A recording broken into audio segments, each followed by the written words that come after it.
welcome back to Squawking Dead. And guess what? We are Squawking Dead. You, me, everybody. And check this out.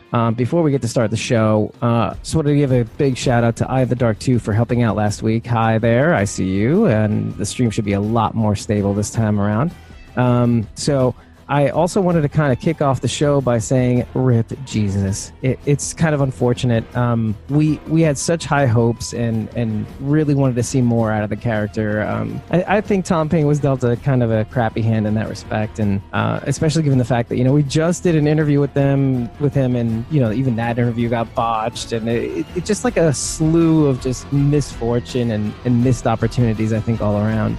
And I think, it's just a shame. And just thinking about it out loud, one of the things that made that interview happen too, just to kind of say it out loud, was we had Kraken Rum give us the opportunity to interview Jesus before. Obviously, the series of events that kind of led to his death, and which would have been really good for us, I think, end of the day. I think it's kind of great that with all the trials and tribulations that we had trying to get to that event, try to get to that interview, and even the tight schedule that we had to kind of fill it, I think it was great. And so one of the things that Kraken wanted to ask us was about the spot. And if you guys haven't seen the Kraken Rum spot that Jesus did, go check it out on the internet. It's kind of cool. There's a lot of special effects, and it's all kind of centered around basically, I guess kind of the Kraken, the idea that Tom Payne is kind of like this sexy piratey character who comes out of the blue and he's all awash, and he gets really, really dramatic and really into it. And that's actually kind of fantastic to watch him do this. So I recommend checking that out. Shout out to Kraken Rum too, because not only were they really great about hooking this interview up, I've had Kraken Rum at bachelor parties, and it's the bomb. And every time you literally lift off the cap, it's like release the Kraken, and it's just a really good time. So just letting you know, that is not an advertisement. So we're not getting paid for this. It's just kind of like a thank you and genuine reaction to that sort of thing. But with that being said, it's time to get into the mid-season finale coverage of The Walking Dead Season 9, Episode 8, Evolution. Anticlimactic, right? It's just me and you guys, and we're going to be crushing this sucker together. So, first thing right off the bat, have you noticed the intros? Right off the top of the show, it was Andrew Lincoln for the first 5, Norman Reedus for, I think, the last 2, if I'm not mistaken. Yes, yeah. And now we've got Danai Gurira as Michonne, saying last time on Walking Dead. Yeah, I think this stream is going to be a lot more stable. I have some new equipment, and I cannot wait to use some special effects for these live streams. As you can see, if you are watching the podcast, there are no special wave effects or anything like that at the moment. But hopefully at some point I'm going to be doing some cool special effects for just basically the audio waves and stuff like that for the live show. And so I think as the podcast, obviously we're in the mid-season break. So there's going to be a lot of time to develop that sort of thing, going forward. So I'm confident now that we can actually do some cool things. We can, obviously increase the quality of this podcast dramatically now that we have some new equipment, and no more hard drive crashing and no more streams cutting out. This is it, folks. I'm probably going to be able to stream at better frame rates and stuff like that, given that fact, and maybe even some higher bit rates. But for right now, yeah, you got me. I'm right here. Let's do this. First things first. Yeah, so we got that out of the way. Michonne opened the show this time around. I think it's kind of cool. I think it's a lot better than that AMC, the standard AMC last time on The Walking Dead. It's like, get it personal. This is the cash cow we're talking about here. So, why not, right? Actually, you should have characters from The Walking Dead announcing other shows, okay? Is Billions AMC? No, is that even on TV anymore? Who knows? Anyway, so that's how it should be. Norman Reedus should be announcing other shows on AMC, like Preacher. Screw it. Why not? So, okay, one thing to note about the show is that the show is actually directed by Michael Satrazemis. And if you don't know Michael Satrazemis, get really familiar with him, because He has done directing for The Walking Dead before. He's done camera work, and he did many of our favorite episodes, and I mentioned this last week, many of our favorite episodes on Fear the Walking Dead, among them being Laura. I mean, everybody's favorite from that season. And then, of course, my personal favorite from Fear the Walking Dead was Close Your Eyes, which that was the bottle episode with Alicia and Charlie. And it's simply like, it's just a masterpiece, from just the visuals, just the way they crafted the actual episode, the writing, everything just came together. The director of photography, Adam Sushitsky, getting involved.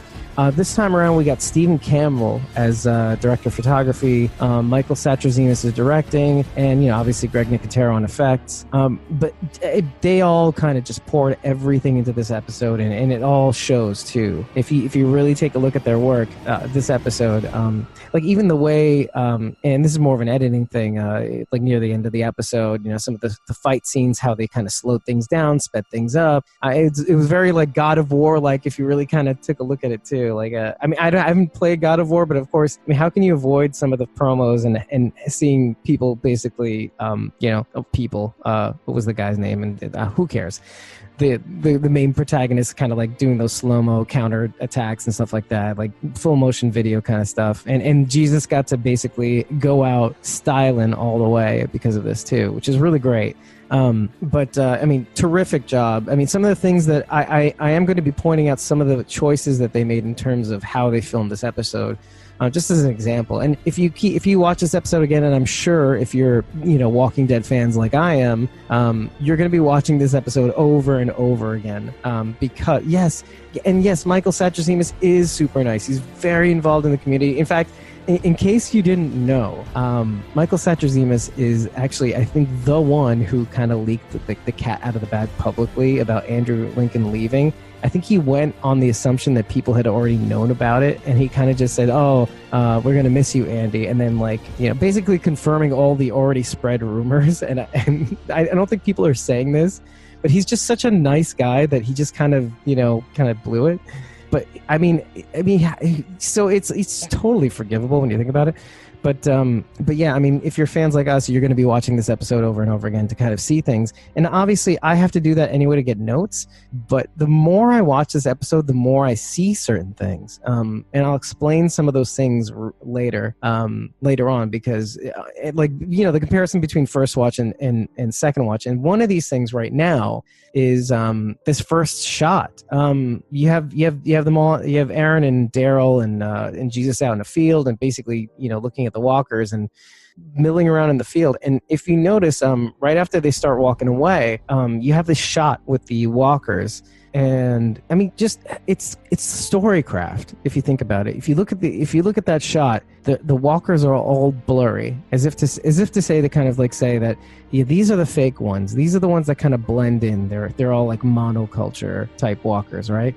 And then it actually hones in on the very walker of the very whisperer that ends up killing Jesus at the end of the episode, like denoting the fact that this one is not your typical walker. This guy is the whisperer. So it wasn't random. It was, I mean, obviously, that it wasn't random. We all know it wasn't random, but it happens to be the very same walker the whisperer that ends him. So it's just one of those things that you don't really notice at first watch. When you watch it and you're like, oh, that son of a bitch, that's the guy that killed my man. So I kind of, and I'll be doing this again. I'll be watching this episode again, to the point where I think and this happens sometimes, I'll be like watching an episode again, and I'll be like, oh God, I wish I said that on the podcast. I really do wish I meant to say this on the podcast. I didn't even write this down. Oh my God. But yeah. And I'll be pointing out some other things, especially when you take into account the sneak peeks. When you take into account the sneak peeks that they've been putting in cleverly at the end of the episodes too, by the way. It's not even a matter of, here's the next episodes that are, upcoming episodes, here's what to expect in the second half of the season. There's a deliberate, letting out some air from that season. That's each scene in that upcoming, the back eight, basically. They're so deliberate in what they decide to show you in the sneak peeks.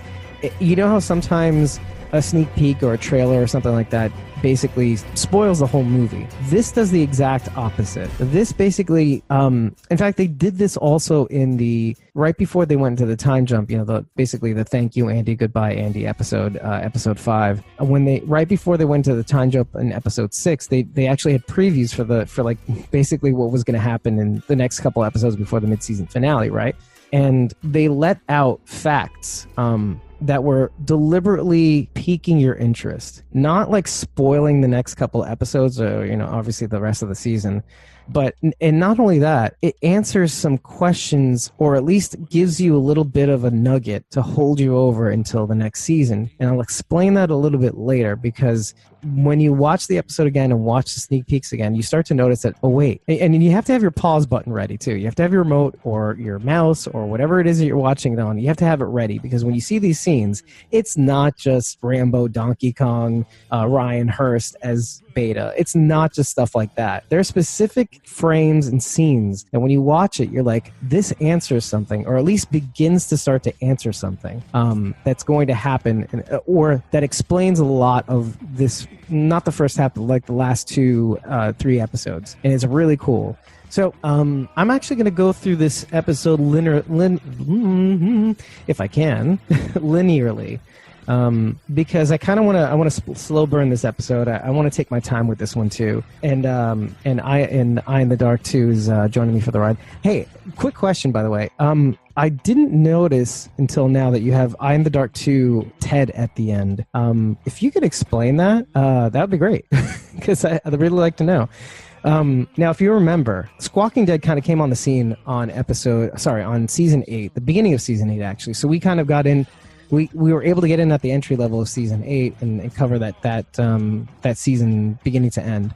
And one of the first few scenes of real interest, because we were kind of waiting for this scene, this kind of almost background scene, or almost like a retrospective on Negan. Like, we wanted a little bit of an origin story. And the closest that we got to it at the beginning of season 8 was the scene with Father Gabriel and Negan in the trailer. And so I think I think you and I would agree that it makes sense. The way that Negan escapes originally in the comics is kind of like this random kiddo that lets him out. But the fact that it's this scene with Gabe, and Gabe kind of, and in the trailer scene with Negan, you'll notice that they're both doing this game of trying to manipulate the other, trying to figure out how to manipulate the other.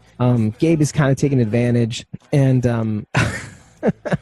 okay, thanks for answering the question about the TED thing. Oh man, that's terrible. I'm so sorry. So Eye in the Dark 2 TWD, but you got to fix it later. Okay, cool. So yeah, in the trailer, they're basically trying to play off of each other, using their own style of manipulation, or their own style of kind of wheedling into one another. And it works. Negan, if you notice, will reveal the truth in order to weaponize it, to kind of use it against other people. He does not hold back from using his own truths, to kind of get under people's skin, or in one way or the other too. Father Gabriel has more of like an open approach. He kind of leaves himself open as well, but in a different way. He's very honest, but not in a kind of weaponizing way. If you notice that the scene with Anne, just before she kind of bolts from him, he uses his faith in a way, his truth, his forgiveness, his ability to comprehend people, and then put his life on the line to kind of bet on others, to really get them to kind of cop on to what he's trying to say. And so I'm not saying he weaponizes that, but he uses that in order to kind of get in on the ground level with Negan. And he's really trying his best. I think he really thinks that he was able to get somewhere with him in the trailer, revealing some of his truths. They did have some altercation-ish stuff going on here and there, but at the end of the day, it's just fitting that it's him. It's fitting that he was the one to really do things, to really kind of try to heal him. And it's even more fitting the fact that the tables are kind of turned. Negan himself at the trailer was in a kind of a low moment. His place is being overrun. He's got to take care of business. Rick just fired off a whole bunch of machine guns, and well, nothing really happened. Well, except for the saviors at the top dying, the armed saviors at the top. But so he was kind of in a spot. And you could even say that it was kind of tense, because you didn't know what was going to really happen. I mean, we all kind of thought Father Gabriel was going to die in that scene, and he kind of almost did. Kind of tense when you think about it, and especially when you consider what Gabriel's journey throughout that season after that scene too, and getting so sick that he lost vision in one eye, and almost dying, Dr. Carson dying, all of that. So I mean, it's just something to consider. Anyway, so.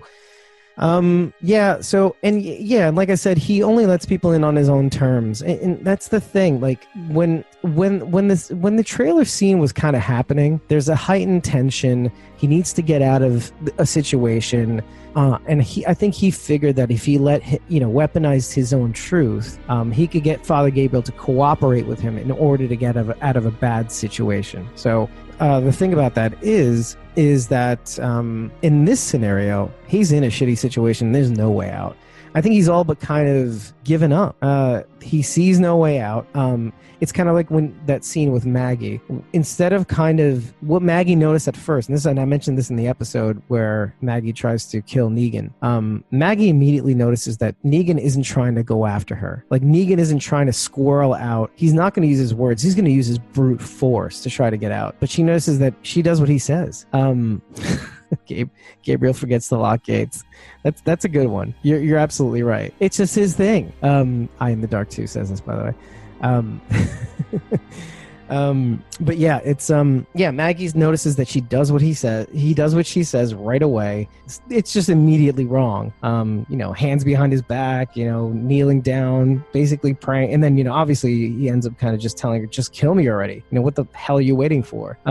And so you have the same situation here. I mean, he's kind of reached kind of an equilibrium. He's being treated better. I mean, he's kind of just fallen into where he is, and he kind of accepts it. And I think the idea of hope for him in that scenario, or like a means to try to find meaning, is almost pointless for him, because what's the point of meaning if you're not going to be able to get out and exercise that? And Negan is a man of action. He's a man who is in charge too. So when you really think about it, don't get him to feel something that he's not going to feel, because it's pointless. If he's not like in some sort of leadership role, if he's not at least in some sort of educational role or trying to steer people in a certain direction, there's just no point. It's not, and in the end of the day, it's not even about Negan.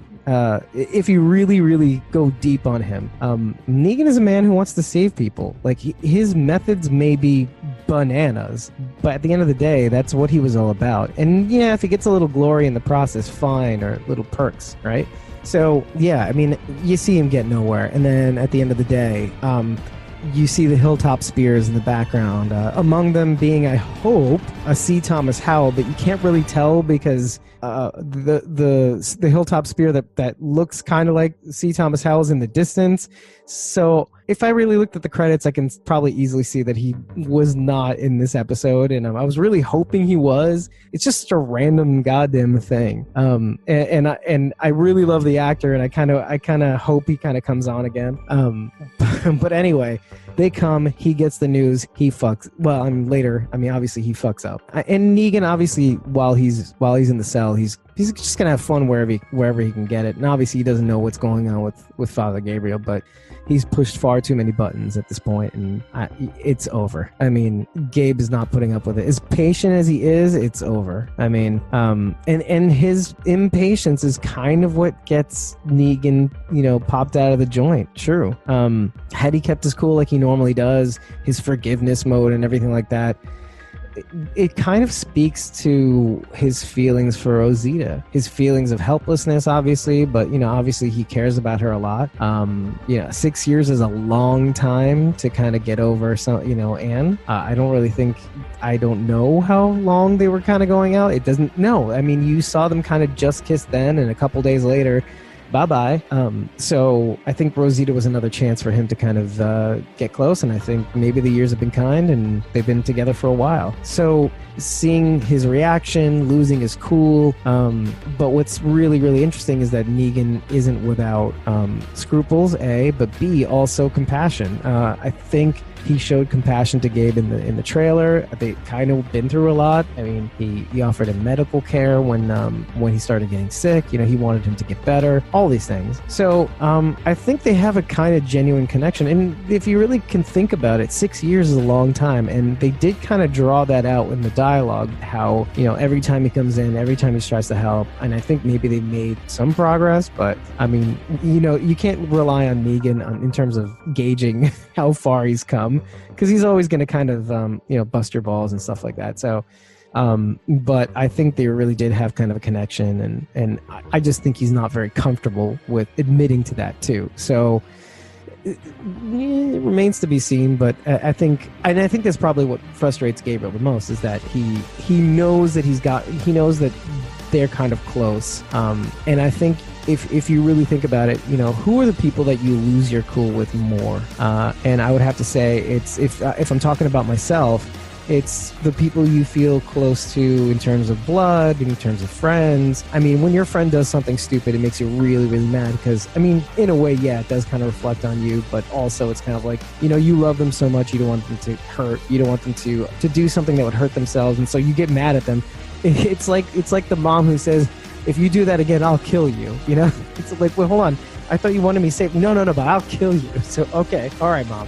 No worries. Why does it always come back to my mom? Anyway, so, so that's the thing. Hey, like, especially, okay, think about spousal relationships. And yeah, I'm going there. Yeah, so Negan and Gabriel are kind of like spouses. And, yeah, let's just go that way. Yeah, I mean, look, when you get mad, you're going to show your real reaction to your husband/wife/other partner. And so, because, I mean, that's the honesty factor. I mean, you're going to be the most real with them. Yeah, I mean, you learn how to direct things in an appropriate manner, but at the end of the day, you're gonna give them their best self. Oh, hey, Miss Maisel, what's up? Hey, Eye in the Dark too. Say hi to Miss Maisel. I mean, you're not on the same streams. You're on Instagram and you're on YouTube Live. But hey, I'm so glad you're here. Yeah, so you got up to the part with Negan and Gabe, and you just missed it because we're going to move on. I mean, the final bit really is that Gabriel is just feeling helpless, takes it out on Negan. Even though Negan is trying to show compassion, and it's, I guess that's just what happens. You get frustrated, you close the door without locking it, and Negan gets out, and guess he doesn't need that ball anymore. So yeah. Oh, Miss Maisel. Yeah. I guess you both said hi to each other on different streams, and I'm the facilitator of that. So my job here is done. Good night, everybody. Okay, so let's go back to you, Macho Man Randy Savage. I've been listening to a lot of Joe Rogan this week. Joe Rogan Experience. And Jake the Snake Roberts was on last week, I think it was, and he does a mean, awesome impression of Macho Man Randy Savage. You know what, Miss Maisel, and I in the Dark too, Miss Maisel just said Gabriel has a bad habit of not locking gates also. You guys are so sharp. Let me tell you, you guys are so sharp. Okay, so here's the deal. What do we see right from the top? The riders are coming, quote unquote. And I'm going to get into this full tilt because this is going to be interesting. And you know what? That's the thing. If you're going to go into something, just go into it all the way. And this is going to involve some of the sneak peeks and all that stuff. And we're going to really talk about this. The riders are coming, quote unquote. It's kind of like the redcoats are coming. I know that's like the first thing I noticed. It was like it was like the Revolutionary War. And the thing about that is, it's like they're being really super cautious. And it's really kind of disturbing too when you think about it. Especially when they know it's Michonne and just a whole bunch of randos. And the kind of abrasiveness that Diane shows when she tries to get them in to disarm and stuff like that. So there's like this distinct thing. So one of the things that I posited was that something had happened between the communities. One thing that I noticed from the sneak peek is that they do a little mishmash of scenes, right? And so right after the scene where they're showing the existence of the fair in the kingdom, okay? You see the little streamers and the little things. The one actor you see right after the streamers and the fair being set up is an actor named Angus Sampson. Now, I'm a huge... okay, so Hulu Originals has a bunch of shows that I really, really dug on. It had Shut Eye, had The Path, and obviously, and it's like funny, I watched those two shows, but I don't watch the one that was like Emmy nominated, which was I'm blanking out on the goddamn show. The one with the ladies with the white hats. I can't remember, and it's not important because this is The Walking Dead. So one of the shows was Shut-Eye, and Angus Sampson was just this killer ball-busting, gypsy character. This is basically a show about gypsies and gypsy culture in modern days, obviously, and psychics and stuff like that. So it has Jeffrey Donovan again, obviously from Burn Notice, which is most famous for, and yeah, it's just this really dark humor show that's kind of cosmic, that's kind of silly, that's kind of funny, but then it gets kind of dark again. It kind of makes you go flip back and forth between that. But Angus Sampson, he plays this kind of ridiculous character, and but at the same time he gets kind of serious on the show too. And saying you do kind of get to see this interesting range of a man who has everything, who kind of loses everything, who kind of goes on this righteous path thing given his past and given the culture that he's surrounded by. And he's in the sneak peek for next season, and he's riding on a horse, and he's got this distinctive cowboy gear. And so what I'm thinking is that whatever's going on, whatever had gone on in the 6-year time jump, it involves him. And he is the rider, and he probably does belong to a bunch of riders that had managed to somehow take advantage of these groups' good graces, whether it be both maybe Hilltop and Alexandria and the Kingdom, probably. Because you do see Jerry kind of eyeing eyeing Angus Sampson as he rides by, and it's kind of suspicious looking, right? So whatever's going on, the riders are coming. It involves him. And I'm reading Reddit forums and stuff like that with people agreeing with me. And this is really mostly on my end. It's mostly because I know what he plays. I know the kinds of characters he plays. He does kind of play seedy characters. So I think it's more of like a, what do they call it in wrestling? The heel. So he does play kind of these heels in terms of like wrestling. So whatever it is, it's going to involve him. And I think we're finally, and this is what I mean about these little nuggets that the sneak peeks kind of bring. It's not even as much that it spoils things. Yeah, exactly. So everybody does assume that he is a whisperer, kind of like, he was like the hipster whisperer. He was a whisperer before it was a whisperer. So no, I don't really think that's it. He doesn't seem like the whisperer type too. If you really kind of look at him and see how you see his acting style, he does kind of play the same kinds of characters necessarily. So, and he always does have a comedic flair to his acting style too. And I'm not sure about his role in comedy too. He's kind of like a Jenna Elfman of acting. He does have kind of a comedic flair to his acting approach. Although, obviously Jenna Elfman did kind of play it straight for Fear the Walking Dead. But yeah, that's what I'm thinking though. And so yeah, we're at Hilltop. You have that feeling, and I keep that in the back of your mind when you do maybe rewatch episodes 6 and 7 and even 8 to see like the interactions, the precariousness, the caution, the policies that they have, especially at Alexandria, and the lack of communication.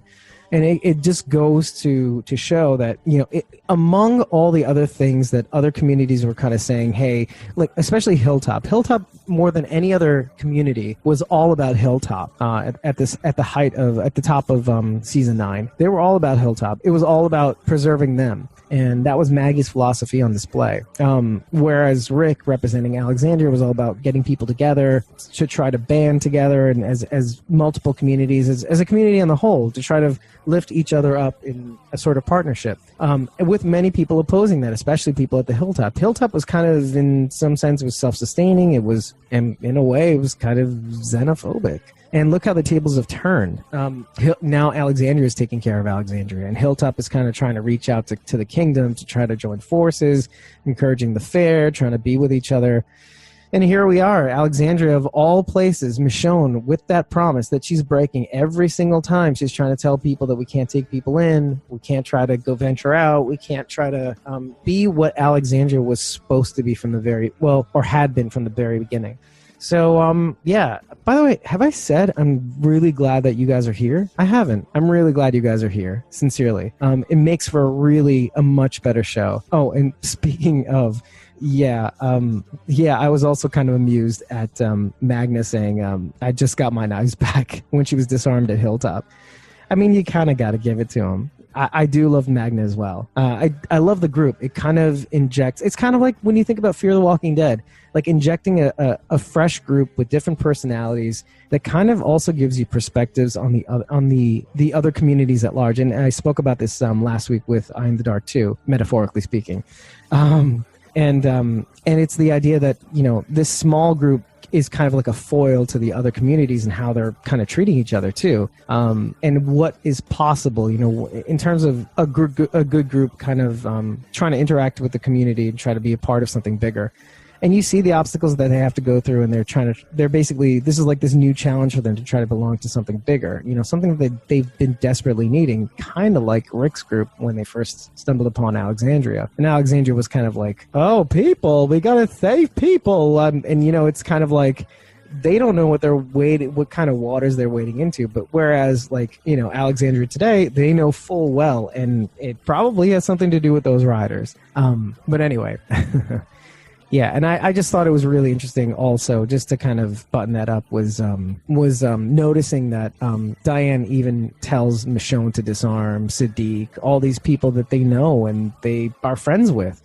So it's not enough to say that this is probably the riders. Something happened. Somebody pulled something on somebody familiar, and it's really kind of evident when you see Michonne try to interact with the people that she knows, Tara especially, right from the jump. And then obviously the awkwardness between her and Carol. I mean, I think that was more of an ideological kind of spit, if you think about it.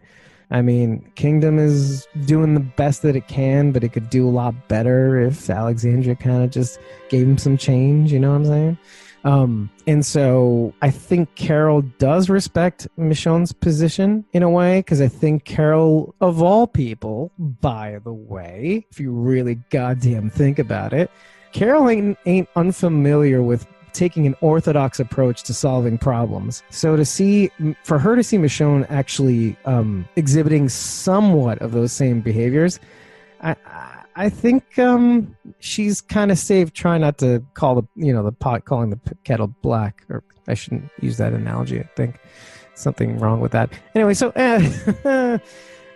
so Carol and Michonne, yeah, I mean, at the end of the day, I don't think Carol could blame her, and I don't think she does. I think that it's amicable. They do talk about their significant others / children, and I think it was a respectful kind of back and forth, right? So, but yeah, I mean, one thing to note is that Michonne is not only not living up to Carl and Rick's ideal, she's flat out retreating from it. I mean, she's literally pushing these communities apart, on purpose. The idea that to be separate is to survive. She says as much.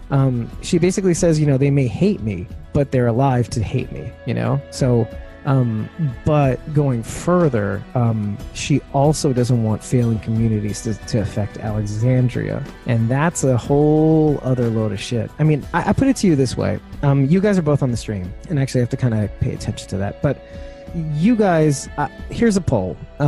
Do you kind of agree with Michonne's decision just in terms of failing communities not affecting your own community? I think the best of us, I mean, the good part of us wants to say that yeah, we would pitch in, yeah, that we would gladly, give from us to help others. But I think the post-apocalyptic version of us might think along the same lines of Michonne. Now, yes, they're her friends, right? But also, yeah, they're a collective of people that want to survive in a world with diminishing modern resources, and they need the key to the future to kind of keep things going. And so there's a lot to really think about here. I eagerly await your response. And while I do that, I'm going to actually clear up a couple things. But yeah, I mean, it's something to chew on. Obviously, we don't have the whole picture. We don't know everything that happened. Even my theory could be just flat out wrong. That's an interesting observation, Miss Maisel. Okay, so let's go with that. Probably due to Negan being alive kept the groups apart? Could be. Could be. But consider one thing. Last week, it was revealed from Jed, who in his group, who met an untimely demise, that the sanctuary's fallen. It's done. It's gone. So I don't think Negan was as scary as his power influenced, I think, if you really think about that. So with Negan, I mean, now, do you think Negan could maybe influence the Alexandrians and the kingdom? Subjective, but I don't know if he has that kind of pull. I think these people know each other too well. I don't know if he can recruit as many people on his side as sexy a motherfucker he is. I don't really think he can get people on board with his kind of way of thinking as much as he could the Saviors, you know? Seemed like those guys were kind of a collective of mostly like-minded people, especially at the top of the echelon. And obviously Eye in the Dark 2 is taking the careful approach. Can't say because we don't know what happened, and you are 100% right. You know, hey, but you know what? Let's live in a world, you know, I'm the Dark too. Let's live in a world where we're not so afraid of being wrong. Is it so bad? Is it so bad to be wrong about something? Throw caution to the wind. Have an opinion, but don't be mean about it. But yeah, I see what you're saying, Miss Maisel. Definitely not. He's still not trusted. Yeah, of course not. You wouldn't leave him alone with your kid, right? But yeah, it's all about, I mean, in my view, it's like all about influence, you know. Of course he's not to be trusted, but at the same time, you know, it's about reach, you know. But anyway, I mean, look, there's no wrong answer to that. This is all hypothetical. One little tidbit about Daryl that Jesus and Aaron were talking about was how Daryl used to trade with Hilltop in the beginning, which kind of denotes the fact that, yeah, he went out in search for Rick's body, but at the same time, he did at first try to make a concerted effort to visit Hilltop, right? I'm dingy? Yeah, I am a dingy person. But yeah, But yeah, so there was a concerted effort for him to kind of reach out to other communities, and especially with the bridge that's fallen, that was quite the trip too. You know, that bridge was basically the last means to reach other communities easily. You know, especially Sanctuary, right?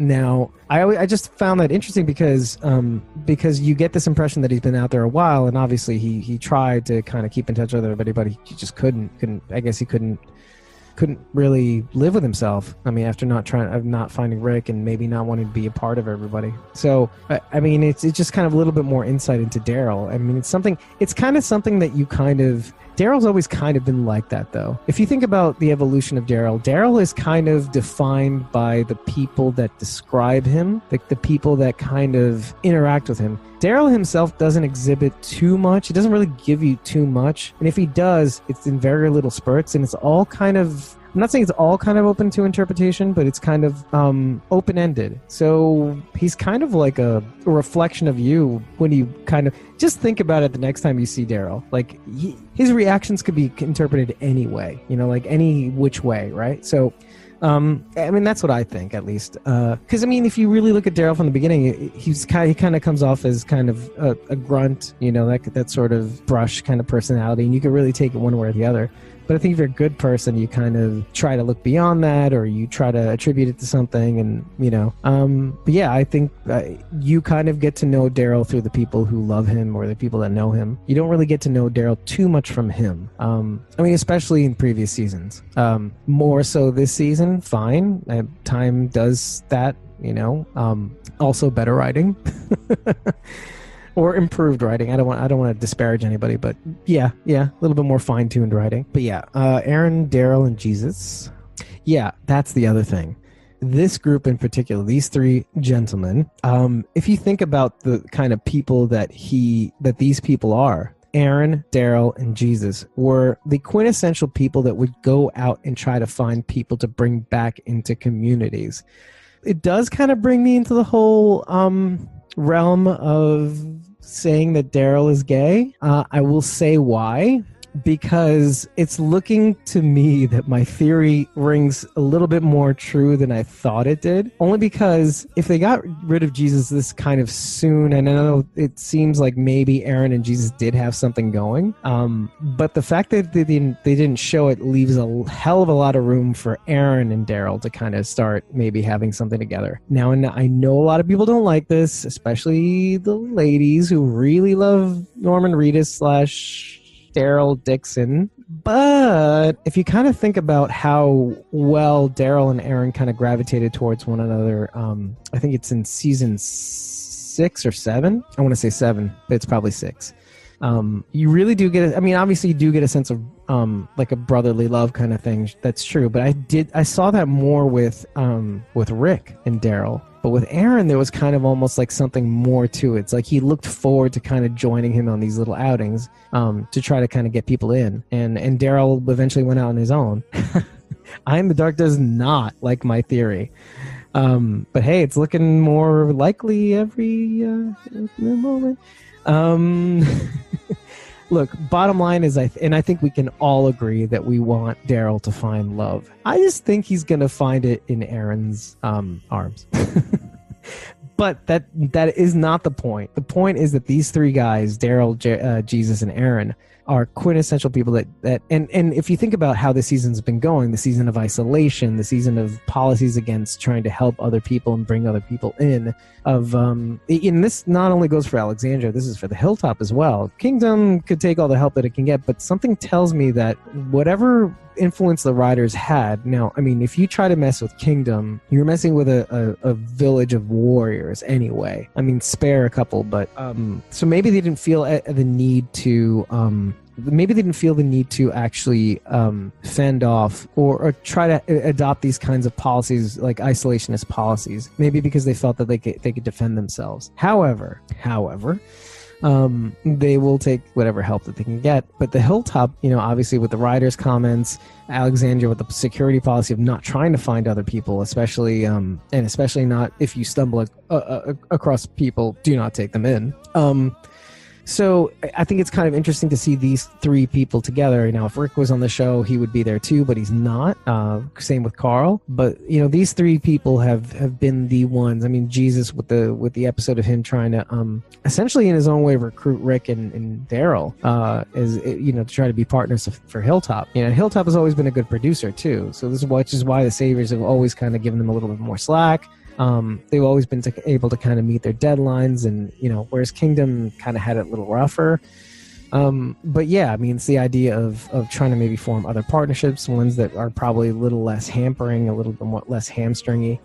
And so, to have them lose somebody that is that competent, and, to have Daryl be out of the picture also for so long and finally be a part of this, like this super group of people that brought people in, makes it that much more pertinent for him to be a part of these communities, because it would make it really, really impossible for him to leave at this point, because obviously there was a little bit of respect between him and Jesus, and the way they kind of formed their friendship. Obviously there's a really tremendous relationship. Like, aside from my theories, there is definitely a tremendous kinship between him and Aaron, the relationship they had trying to bring people in.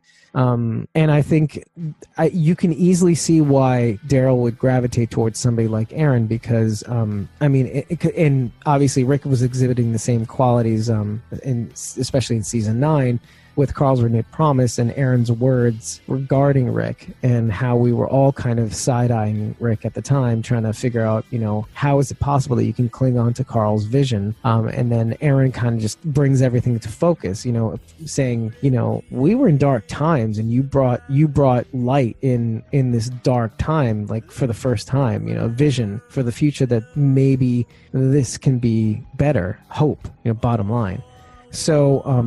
So yeah, I just thought it was just this unique significance of seeing these guys together.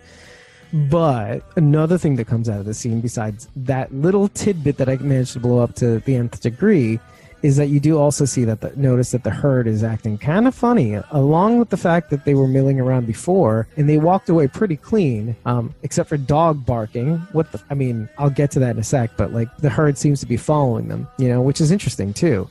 We know what's going on, you, me, and the wall, but, watching them slowly discover what we already know. We know.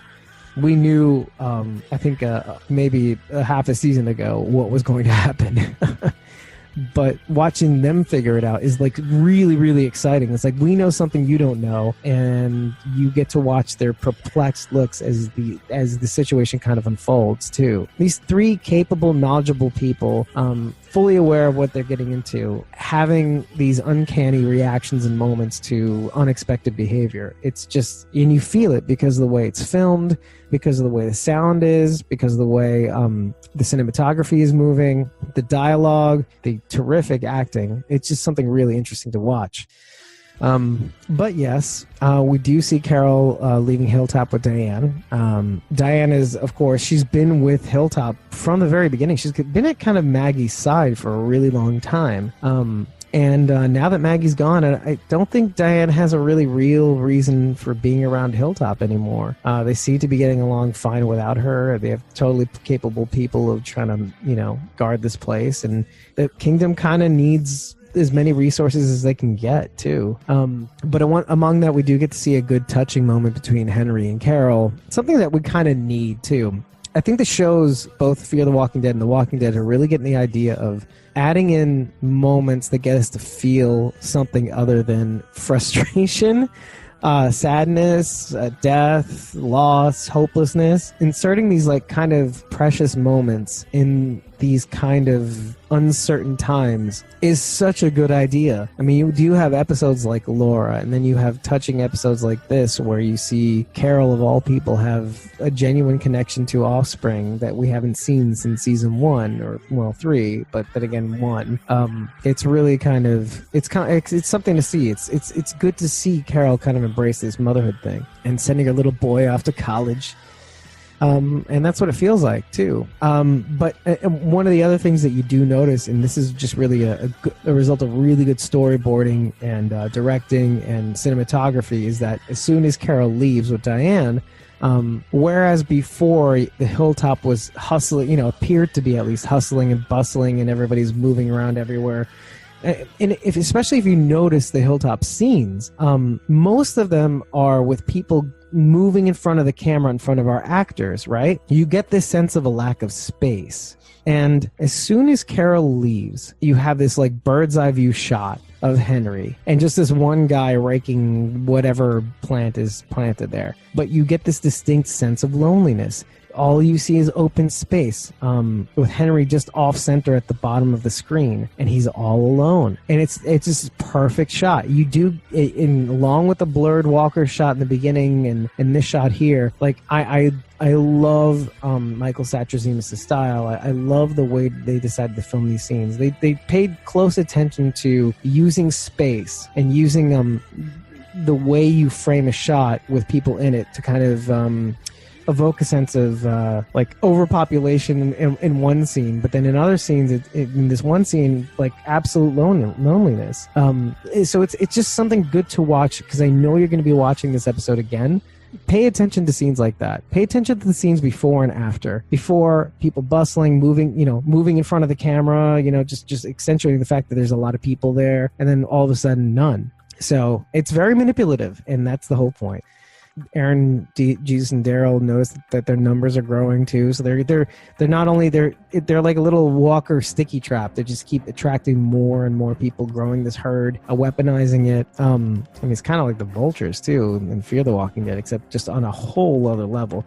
It's kind of like why when we were covering Fear the Walking Dead, we were kind of like thinking to ourselves, could this be just like the advent of the Whisperers, the Vultures, like where they take these walkers, they put them up, they box them up, and then they like and they kind of like evoke, they like weaponize these walkers, to their advantage. And so we kind of like way in the beginning, we're just kind of like, okay, is this what this is going to turn into? If it does, it's kind of interesting, and it would be better if like we got to use our old characters as heels, and like Victor Strand is Beta and Madison is Alpha. I wasn't really in that camp because I think they deserve it better than that. But it's fun it is kind of fun to think about like how they would play that, how that could happen. But yeah, I mean, you do notice the similarities right away. Oh yeah. And good call. Henry's alone eating by himself at lunchtime too. Yeah. See, and you notice how that is. when you see that shot of Henry eating by himself, it's not just like a normal shot of him just at a table. You have Henry off to the left, and he's right in front of the camera, right? Just right up in front of it. And you get to see all of Hilltop behind him in the distance and on all these other tables. It's just like this weird shot. Like, what kind of table is so far away from the other tables that he feels like he needs to sit all alone by himself on this one table? Like on this table that's completely separate from all the others, all these other tables in a row. But that's deliberate. That's to get the shot, just to accentuate the fact that there's this distinct aloneness, even though there's so many people around, and they had to do it that way to kind of show that yes, there is a lot of people there, but no, Henry is feeling this loneliness. See, another scene to kind of pay attention to. Another thing about Henry, let's just talk about Henry all day. But it's kind of cool that we're making him a real good character because a real important character. And I'll get into this in a sec, but I'm kind of glad that they're filming Henry this way and they're making him kind of a prominent character because I personally was hoping that he was not the one to court Lydia, right? Think about this for a second. A lot of people, including myself and Carol, when we were talking about Henry and where he was going to go, knowing full well that Carl is dead, because Carl was the one that was supposed to be courting Lydia, I was afraid that Henry would be the one to be courting her. And it's looking to me from the sneak peeks that Lydia is courting Daryl. So this does throw a wrench in my theory, Eye in the Dark 2. So I think you're okay. So don't be mad at me. I'm cute. But it looks like Lydia is reaching out to Daryl. And I think Carol is going to feel really vindicated about, knowing that she may have been somewhat right about Daryl and Lydia having this like love interest kind of thing going on. And it makes a lot more sense from when there's a confrontation with the Whisperers and Daryl. Now, here's the bad part. Knowing that, and if Daryl is the love interest, there's a distinct chance, and this is going to be a good chance, that Daryl is going to bite it. So don't be... I see your smiley faces now because I just saw that come in. But you're not going to like the fact that there's a distinct chance that Daryl might lose this fight. Because that's what happens to Carl in the comic books. However, so much has changed. Jesus has died way earlier than we all thought he would. Rick is off the show. Who knows? It's anybody's game, but it's something to be aware of. Because if you really think about it, be aware of that, but be prepared for the fact that it may not go the way of the comic book. So many people die in the comic book and the Whisperers are. Now, I don't know about this personally, but I did get to see, for some reason, when I was doing my research, a whole list of people that end up dying as a result of contact with the Whisperer, or, well, flaunting, or not being too careful around the Whisperers. And so, here's what happens, I guess. But yeah, so there's a lot of things to kind of be aware of. But Henry in mind, and going back to love interests, and kids, I mean, look, when you're a teenager, having a thing for somebody, obviously, it's kind of like, it becomes kind of your world. And so when you see Henry when you notice that Henry and Alden are kind of in a thing together, you can easily see how Henry would want to seek out any sort of numbing agent to kind of get him going again. So it's kind of interesting to kind of see that happen in real time and watch his reaction and not answer Earl when Earl's trying to ask him about dinner tonight and stuff like that. So, but the saving grace in all of that is that if Henry isn't going to be the one courting Lydia, then it leaves Henry open to actually have some interesting character development. Now, Henry, of all people, his significance, at least to me, is he's kind of like the essence of what it is to not give up on someone. And then as a result, Henry we were talking about Morgan in his evolution and Carol as well. Carol not giving up on finding him. What he represents is much bigger than the part that he plays, but the fact that he has a part to play means that they can do a lot with his character.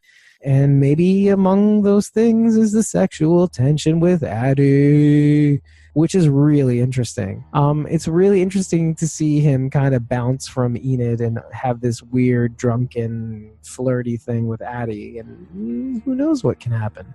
I mean, you get a sense from Addie that she does not play along with the guys. I think it's more out of necessity. Addie does seem to have a sense of right and wrong, whereas Gage and Rodney, they kind of screw around. Oh, wait a sec. Yeah, okay. I'll get to what you just said in a second, I Am the Dark too. But yeah, I just enjoy the idea of Addie and Henry getting together because they seem to have this similar sense of right and wrong. You know what I mean? So I think they kind of need each other, to be honest. And maybe Addie is just in search of like this reprieve from these guys, these meatheads.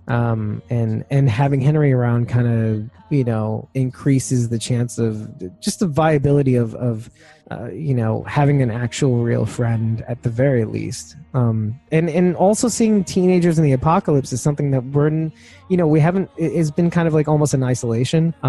Carl separately, Sam, not quite, but his brother, I think it was, the one that basically got shot.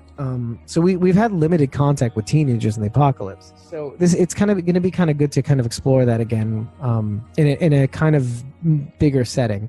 So now I Am the Dark 2 said that she'd like to see Daryl with Magna, and I think that's a really good coupling. If he does survive, if he does survive Daryl, the thing with Lydia, and he will have if there's going to be an interaction with Lydia, I do think that there's going to be a thing, quote unquote. But I do think that if he does survive that attack, that he and Magna should consider actually hooking up. You're retracting a lot of messages. Are you regretting having Daryl hook up with Magna because you're trying to save Daryl for yourself? Oh man. But yeah, it is kind of a wild pairing. I mean, like they're two wild children living like on their own, so it's kind of cool to see them, possibly get together. Or you know what? I wouldn't mind seeing Daryl being with Yumiko. I mean, they're both crossbows. One's a tactician. Daryl is more of a tracker, let's say, but he can be a tactician as well. I mean, you saw his tactician chops on the show. With Daryl and Jesus, like he had really, really solid ideas of trying to distract the herd and stuff like that. He has good plans of trying to. Especially after living on his own for a long time and having dog and all that stuff, you can see how he's been able to figure out ways of not trying to confront danger. And so a lot of that stuff is involved in trying to fend off, trying to be a part of, trying to win like a war or a battle, is trying not to get hurt, limiting collateral damage and all that stuff. So, if not Magna, definitely Yumiko. I'd probably lean more towards Yumiko too, over Magna. But if you had to think of somebody else in Magna, though, when did this become the dating show? Dial it back, people. I mean, let's not think about love during the apocalypse. We got people to save here, okay? Communities are in crisis, and we're thinking about love? Yeah, because we're not in the apocalypse. So, that being said, it's kind of funny how Addie, Gage, and Rodney kind of come along right at the right moment. They basically been spying on him. I mean, they basically saw him make an ass out of himself in front of Enid. So, I mean, it's nice that they kind of scooped him up, but he's basically fresh meat for their amusement, which is kind of sad too. Like if it's only like the three of you, I mean, there are not many kids your age. You don't want to. I mean, I don't think you want to alienate your only, your only set of teenagers, man. I mean, come on. But then again, it is pretty funny watching Henry get drunk. So, it's cute. It's cute. It's cute. I amend my statement. It's cute more than anything else. Little cute, innocent Henry. Vulnerable to peer pressure. So Michonne, Sadiq, and Rosita. So like along with Henry being rebellious, think about what Sadiq's done the last couple of episodes. Like Sadiq's unloaded a whole bunch of truth onto Michonne the last couple of episodes. Oh yeah, speaking of Maggie, she's gone. Oh yeah, we've been keeping the lines of communication open. Oh yeah, Eugene and Rosita went off and tried to amplify the signal. Oh yeah, I don't agree with you on everything that you've basically done in the last 6 years. So, along with Henry, along with Rosita and Eugene and Aaron especially meeting up with Jesus, Siddiq is not the only one, and he's basically dropped a whole bunch of truth bombs. So everybody's basically misbehaving. Everybody's gone off the rails. But at the end of the day, like, Michonne gets it. It's not as if she's heartless. It's not as if she doesn't, she after a while, when you see everybody kind of misbehaving, at the end of the day, like, they're her friends, they don't all have to agree. She just wants them safe. And she accentuates that by saying, as much as they hate me for separating the groups, and I mentioned this obviously a little earlier, like, at least they're alive so that they can hate me for it. Like, I'd rather have them hating me alive and hating me than, dead and, gone. So, yeah, and I love Siddiq too on the dark too. Siddiq is definitely one of my favorite characters in terms of, the fact that he, like, literally embodies the promise of taking in the stranger. It's such a precious, it's just like this really precious thing. And how everything that he does is all about, it represents that, and the promise that Carl made, basically. So, and he pays it forward, and he doesn't lie to achieve his goals. Obviously he doesn't tell Michonne, but he does. He does his best to kind of do what his heart tells him to do, but at the same time try not to hurt Michonne in the process. So, and he's always gentle about it too. The thing about how she prefers the communities to hate her for what she's doing to keep them apart is that before I got to the Riders idea, it's just the idea that we still haven't seen any of the Oceanside, even though Rodney does mention how, but almost in a sort of fable like, oh, I hear there's a group that's just women in this community and blah, blah, blah. But we still haven't seen anybody from Oceanside. No Cindy, no Beatrice, whom I probably got killed too during the melee. Although, well, who cares? No Rachel, the little girl, who's probably like a teenager technically. But I think some of those answers are going to be, those questions are going to be answered in the second half as we start flashing back. There is a sense of maybe what they did in Fear the Walking Dead. There may be some sort of color changes in the scenes. You do get a sense of that, and that's kind of the only reason why I noticed that maybe the scene with Angus Sampson was in the past, is that there is a slight bluish hue maybe to it. So yeah, we will find out eventually. We have to. There are enough nuggets to keep us going at this point, but my main concern was that, if not for the sneak peek, by the way, I would have been pretty pissed. The fact that we lost Jesus this episode, and we didn't really address much of what happened in the past 6 years. Probably aside from revealing a hefty amount of tension that they had to confront, I would have been really pissed. So the little sneak peeks into the next season really alleviated some of that. Especially the scene with Angus Sampson really kind of snapped me out of it. And obviously, like, seeing Beta, in action also too. It's just okay. All right, I'll let it go for now. The sanctuary falling too. Jeepers creepers. So much has happened that it's relatively unexplained. But we do see in the sneak peek that Negan does visit the sanctuary, and he's in for a rude awakening, I think. So that is going to be addressed somewhat as well. I think we're going to see how things were left off. There's going to be probably evidence of how it went down. Maybe Negan's pretty smart. He'll figure this out really quickly. Yeah, Rosita's reaction. Boring. Okay, no, it's really, see, that's the thing. Like even that one scene where Rosita wakes up and tries to explain to Michonne that how they really don't know what they're getting into. Obviously, if she didn't do that, we wouldn't see Michonne at the end scene when the Whispers come out en masse and try to attack Jesus and Aaron. So that scene with Rosita is actually really important. But when Rosita's delivering that scene, Christian Serratos, there's like this insane sense of urgency and it's just like seeing Daryl's reaction, Daryl, Jesus, and Aaron's reaction to the herd and all that stuff. Like, all of this kind of evokes like something we know, but also something that it's just interesting to watch them react to these things that unfold. Okay, that's a good question, Ivan Dark too. I'm glad the feed is stable enough so that you can ask it. What do you think is going on in Negan's mind? Oh, yeah, that's something I think that we're gonna have to wait to be revealed, by the way. Also, but I'm gonna answer your question anyway, even though you retracted it.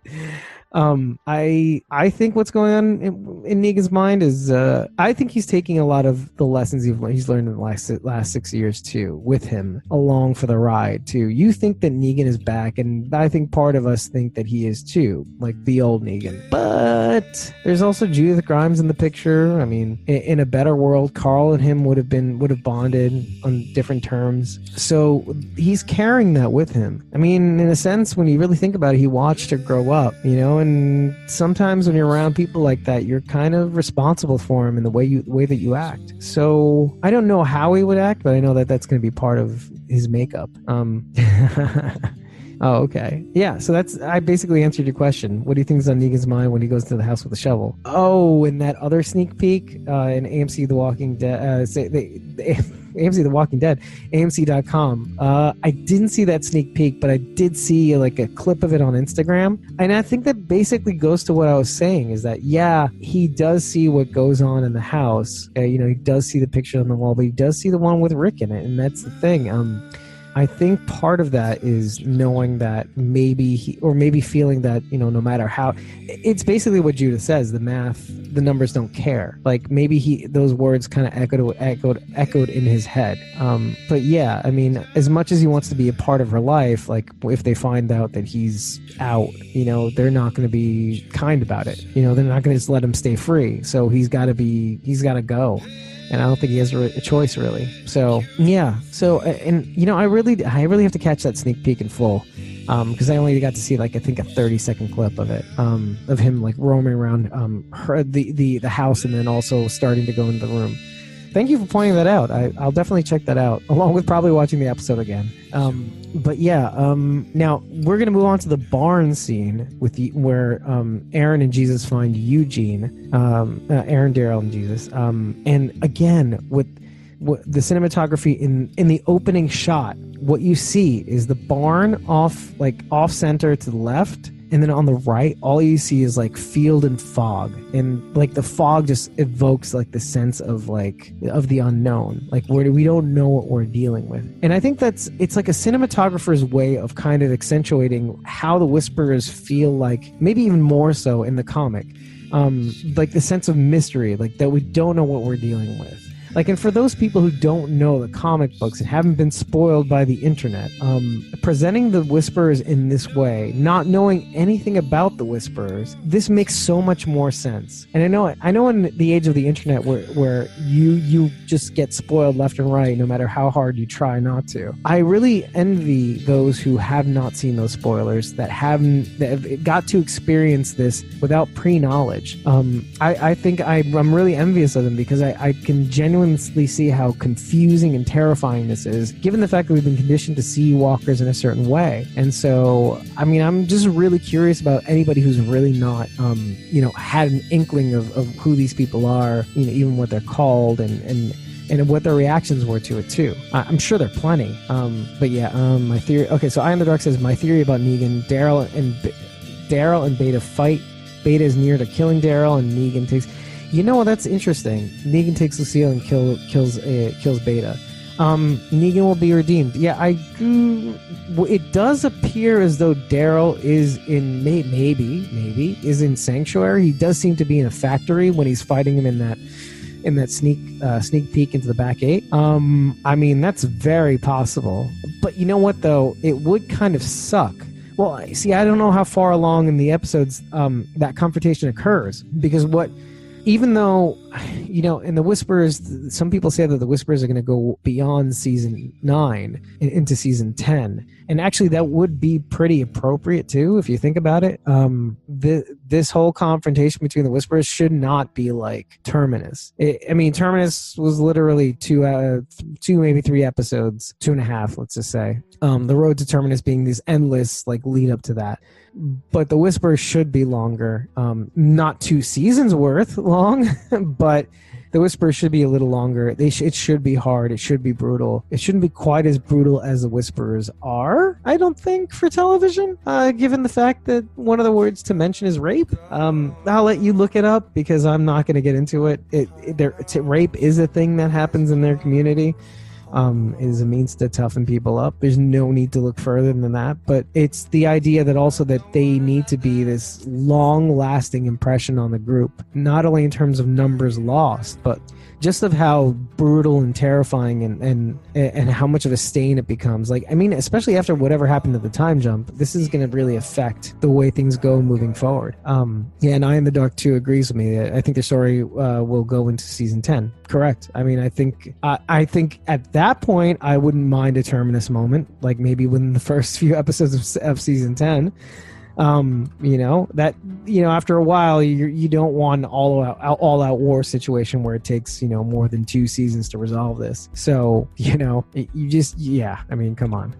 But yeah, so going back to the barn, so that overhead shot, it's just this feeling of the unknown, the mist, and they arrive, and it's like, it's a scene out of a horror movie. They get to the barn, and Eugene is terrified, shivering in this hole. I mean, it's just like finding Gaddafi. I don't know why my brain thought that when they opened the trap door. I'm like, oh my god, it's like Gaddafi all over again. And I had like nightmares after I saw what they did to him. But yeah, it's, and then Eugene going into this thing, man, that the walkers are whispering and they're hunting him down. And my immediate thing when they start hearing the walkers and dog barks is that motherfucking dog is a fucking liability. If the dog didn't bark, I think they would have been just fine. But the fact that like some scenes I'm like, the dog is really a liability. But obviously dog trainers and Daryl and whatever he is in the show. The dog seems to mostly work out, but like, god damn, what kind of dog is trained to that nth degree, right? You train the dog wrong in any way. Like, okay, the dog falling into that trap. I mean, come on. You're asking for a whole lot of trouble. You could tell I don't own a dog, or I don't have a dog to take care of. That's really sad. But anyway. Yeah, I mean, and the bottom line of that scene is that, like, seeing Eugene terrified the way he is makes us terrified. It's this like reflection thing. It's kind of like seeing Rosita's reaction. It's kind of like seeing the perplexity on Daryl's face, and it's all of these things, man. And I have a question.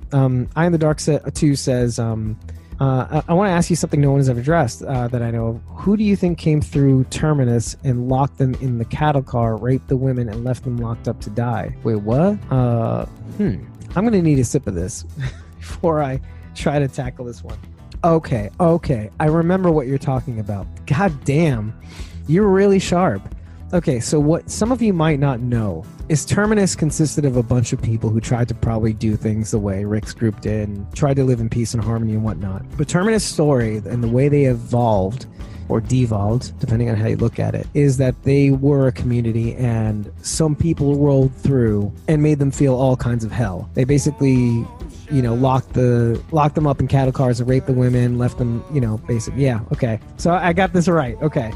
Well, we thought the same thing. So I had thought the same thing about other groups as well. I'm trying to think of who this was. I mean, obviously, it's something that we did cover on the podcast, is that we had thought that... I'm trying to think. I'm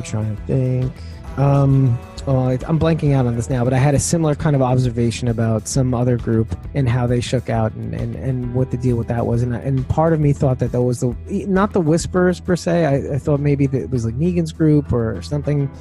And I mean, obviously, it could have even been the Riders. Like, it could have been, you know what? If you really, really think about it, could it have been the Claimers? That to me seems a little bit more obvious and local. I guess it wouldn't be the hospital. No, I mean, the Claimer seems like the most obvious choice too.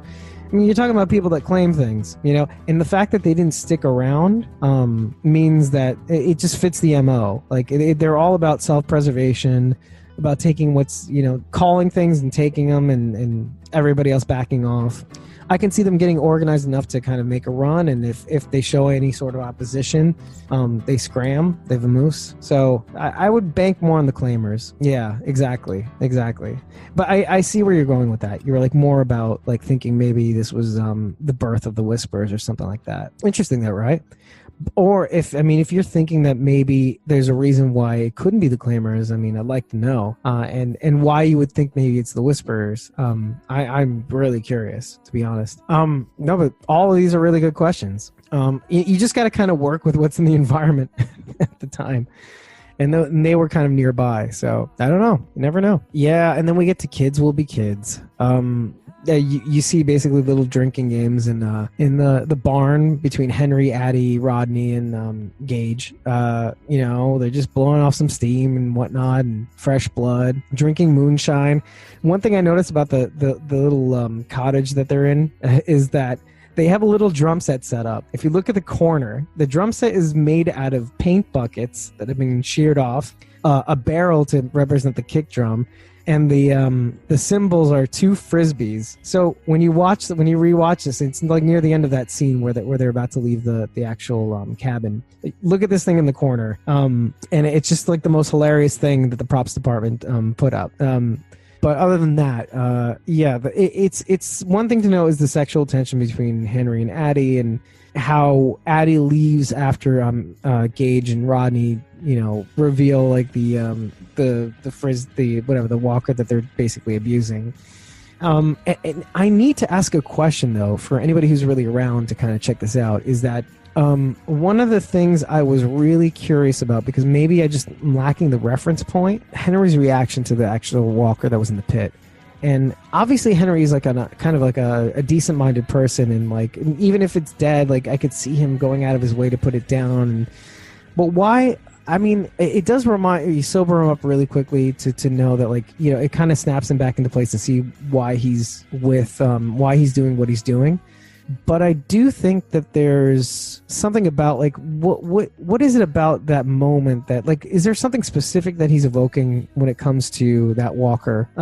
Is he thinking of something specific in terms of, like, a memory or something that we've seen in the past where, why he would actually put down that walker? Because I'm lacking that reference point. It's just something to think about. But if anybody has any answers, let me know, because, I mean, what propels him to do that? Like, other than, like, decency or whatnot, or maybe the dangers of what this reality is, it seems a little bit more than that. I mean, especially when you're drunk, right? So but like obviously that move, putting down that walker that they've been playing around with, because all the hoops around the neck and the darts in the skin, it does make him lose friends really quickly. In fact, like, if you notice, when Hilltop picks him up, he's basically shouting at the gates to let him in, all drunk and disorderly like, and basically they have to let him in after a while. But yeah, I mean, it's just like really awkward experience, and so I mean, he basically has no friends. I don't know about Addie now, but because she seems to kind of like him, but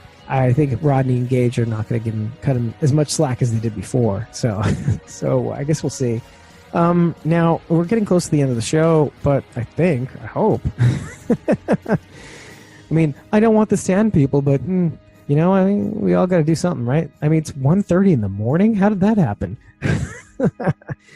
But yeah, we're up to Eugene's rescue. The walkers are evolving. They split up, and like it's that moment. So there's that one scene that I was like, I had to like rewind and watch over and over again, because it's just so. I'm like sitting there just as frightened as Daryl.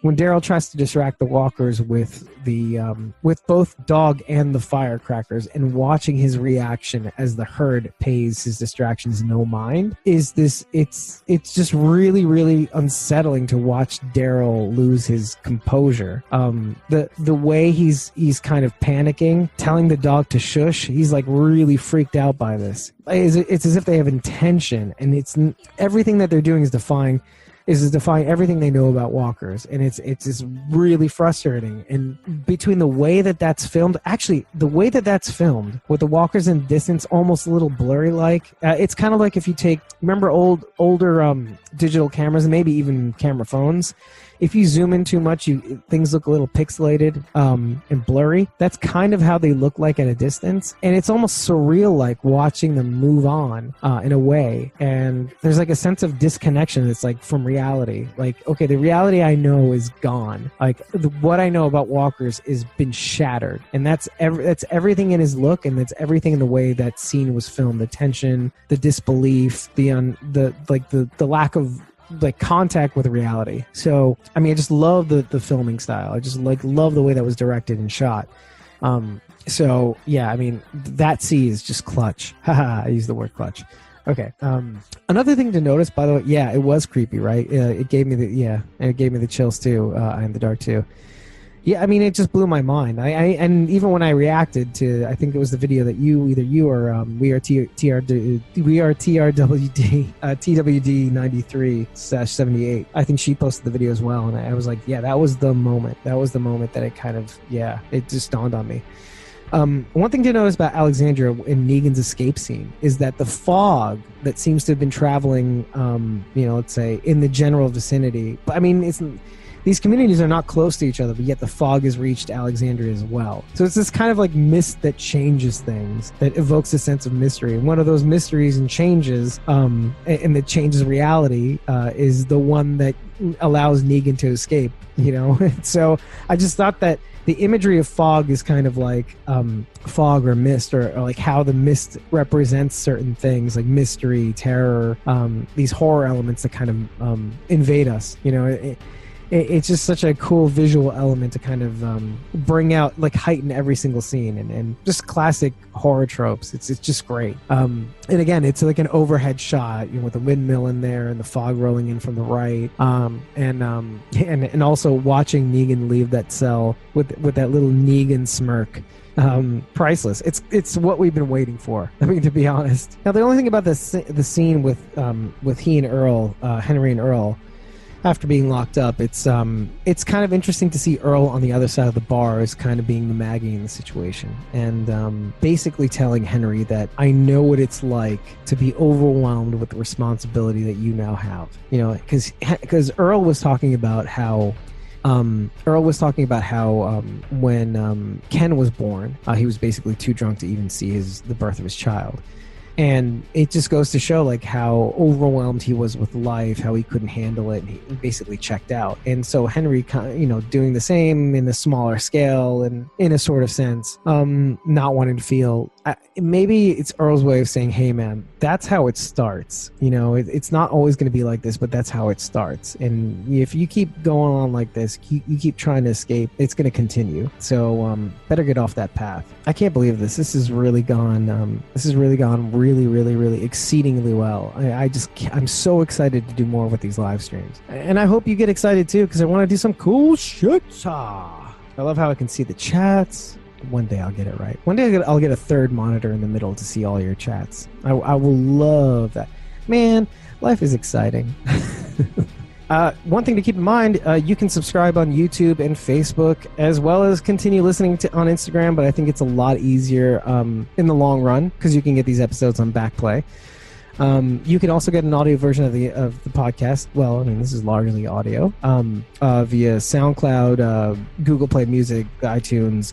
We're on Radio Public now. We're on Stitcher too. So you can really literally go, "Hey, Alexa, play the latest episode of Squawking Dead," and it'll just pull up.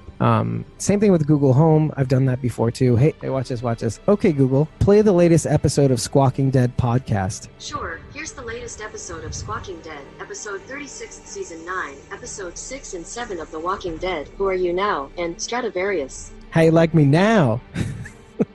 Unable to play. Well, that's just what happens.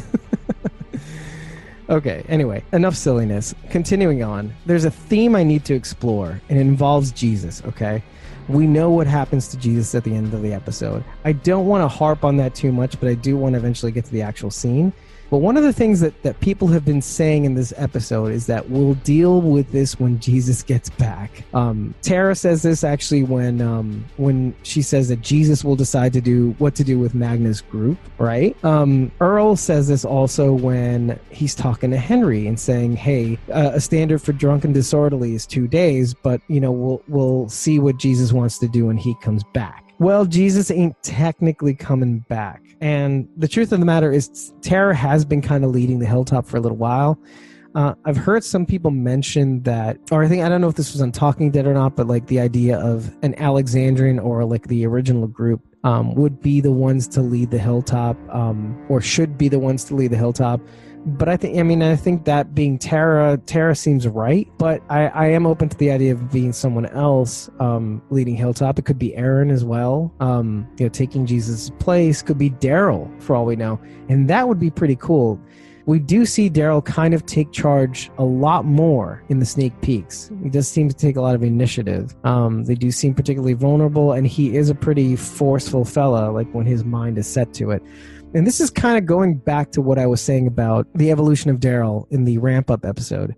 One of the things I had said in the ramp-up in episode 24, and this was basically the mid-season finale for Fear the Walking Dead, and sneak peeks from season 9 for The Walking Dead. And one of the things I said was that Daryl's going to kind of find his own voice.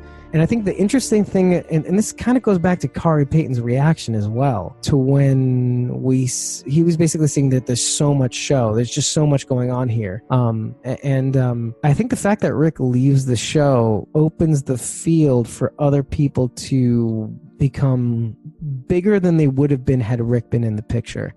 And that's never been more true than when you really think about Daryl. I mean, in some senses of the word, and Daryl lives in Rick's shadow and is okay with that. But for those people that want to see more from Daryl, I think the only way you could have maybe have seen more is if actually Rick left the show. If you think about it, like, he's always been like that. He's always been the little brother to somebody. But now it's his chance to kind of be a man on his own 2 feet. And not only that, but people kind of behind him leading the charge. So you do see that. And actually, Eye in the Dark 2, I finally noticed that the missing right wing, the entire right wing from the back of his vest having gone missing. And so I thought that was really cool. I actually had not seen it. You had mentioned that part of it was gone, but in the previews to the back 8 of season 9, you see that right wing is completely gone. And that's really interesting. I mean, Rick being out of the picture, it's like kind of representative there, but also it's the idea of I don't know if you've seen this or if you've played this game, but but in Final Fantasy VII there's a villain called Sephiroth, and he's literally kind of like a cross between these espers, these kind of magical creatures that help certain people fight, and humans. And he's literally kind of like a half demon, half angel, and he has this half a set of angel wings, and it kind of reminded me of that a little bit, but like in this cool badass Daryl good guy way, you know. So, and then, you know, obviously you see the fight with him in beta, and it's kind of exciting.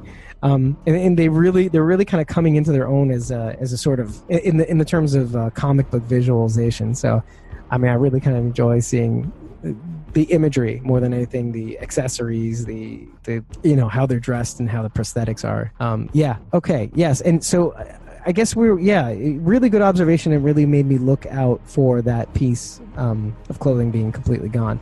I wonder what it means, huh? I mean, we should, by the way, you and me should make a coordinated effort, Eye in the Dark 2, to actually ask that question when the show comes back. We'll make that the topic that Talking Dead talks about, and we'll know that we got them to kind of ask whoever is on the couch about that. Okay? Yeah, we're gonna make a pact. Okay? Shake hands. So it's gonna be kind of interesting to see how these communities react to Jesus being gone, because of the way they kind of wait for him to make certain decisions. Now, as you notice, the thunder in the cemetery is kind of bellowing a little bit more. The more the tension starts to ratchet up, also. Okay, that's another cool visualization or like auditory element to kind of heighten the already thick tension. And the fog itself is so thick, it represents, you know, heightens that tension as well. It's kind of claustrophobic. We don't know what's going to happen. I mean, the scenes where you see only the wall, only them, and nothing but that and fog, I mean, it's just really claustrophobic. It's really cool to kind of see Magna's group kind of follow up after Michonne, kind of earning their keep, quote unquote. I'm kind of going to blow through this scene because, I mean, this is one of those scenes, the cemetery scene is one of those scenes that is best left seen and not really explained too much. Obviously the fight scene, the way Jesus kind of fights in that scene also is just this thing to behold. This is the thing that we've been kind of waiting for. I mean, we got a taste of it when he fought Morgan. We got a lot of it when he first got introduced to the show. It's the stuff that he's been training with Stephen Howarth when he initially came on the show, like for like I think it was 6 weeks. And then, look, these are the questions I was that I'd been asking, that I wanted to ask him during the interview and stuff like that. But maybe even that got cut. Even when the audio didn't actually work.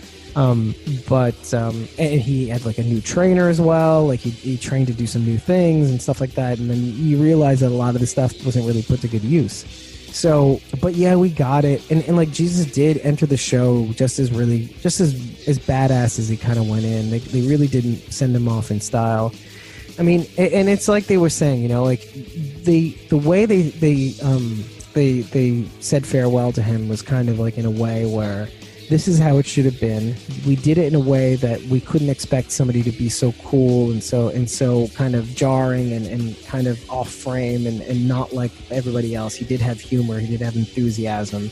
He did hold his own. But it was the idea that whereas his entry into the show was kind of like a surprise to how people usually are in the apocalypse, like you're either an enemy or you're a friend. But Jesus, you couldn't tell what, and it was kind of a surprise. There was some so there was like some humor elements in that. It was unlike any meeting of. I mean, never since like the meeting with Glenn, which was kind of funny. Like when Rick meets Glenn and gets out of that situation, it was kind of funny also. Jesus' entry into the show was like that as well, and it took like several seasons to kind of have somebody like that in the show. But in the same way, they used his pointed kind of like particular style of fighting, is like this enthusiasm, to kind of introduce something very terrifying. Like you think it's going one way, the way we usually see it go. And then it goes this whole other way. Because we think everything is like basically okay. I mean, a path has been cleared. The cemetery gates are open. Michonne is there.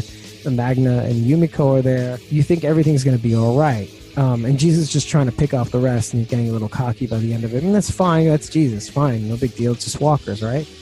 And then, and then that happens. And it's basically, you are where you do not belong. And this is basically going to be a theme for the rest of the season.